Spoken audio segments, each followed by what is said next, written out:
Irakurri aldun berri hau Itziber, migratzaileentzako harrera duina eskatu dute Irunen. Bai, irakurri dut. Lazkaon ere asko ditugu etorkinak eta jakin nahiko nuke ze irudipen duten haiek herrian egiten diegun harreraz. Lazkaon de boti etxene dugune. Το μόνο πρόβλημα που έχω στο Λασκάο είναι ότι δεν βρίσκω σπίτι να νοικιάσω. Assalamu alaikum. Maa ngi dëkk Laskao. De verdad kontaan naa trop di nekk fii nii dëkk naa fi lu toll ñetti at ak yu teg.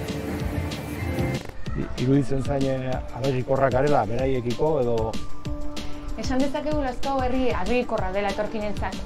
Bizi hobearen bila datorzen kanpotarrek ez dutela zailtasun gehiagirik aurkitzen honea iristen direnean. Baina beti hobetu daiteke zerbait. Esate baterako, zertan iruditzen zain hobetu dezakegula edo. EH Bilduk Lazkaora iritsi berriak direnentzako harrera protokola lantzea proposatzen du. Inguruko herri askotan badituzte berariaz landutako protokoloak. Ordizin, Hernanin, Errenterin, guztietan ere arazo bertsuei eman behar izaten die erantzuna.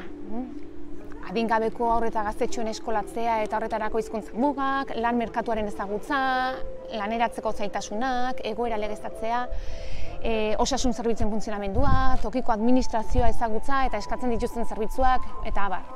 Beraz, gure proposamena dun berentzat informazio interesgarri guztia eskaintzea, ezta?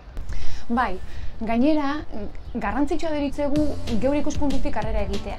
Geure hizkuntza egoera zein den azaldu behar diegu, gure aisialdi ohiturak zein diren, zein kirol praktikatzen ditugun, jakin minez egin behar diegu harrera. Izan ere, etorri berri horiek ezagutu egin nahi ditugu, beren kulturatik hasi, musika, gastronomia, kirolak, ohiturak, baina aldi berean geurea ezagutaraztea ere garrantzitsua iruditzen zaigu oso.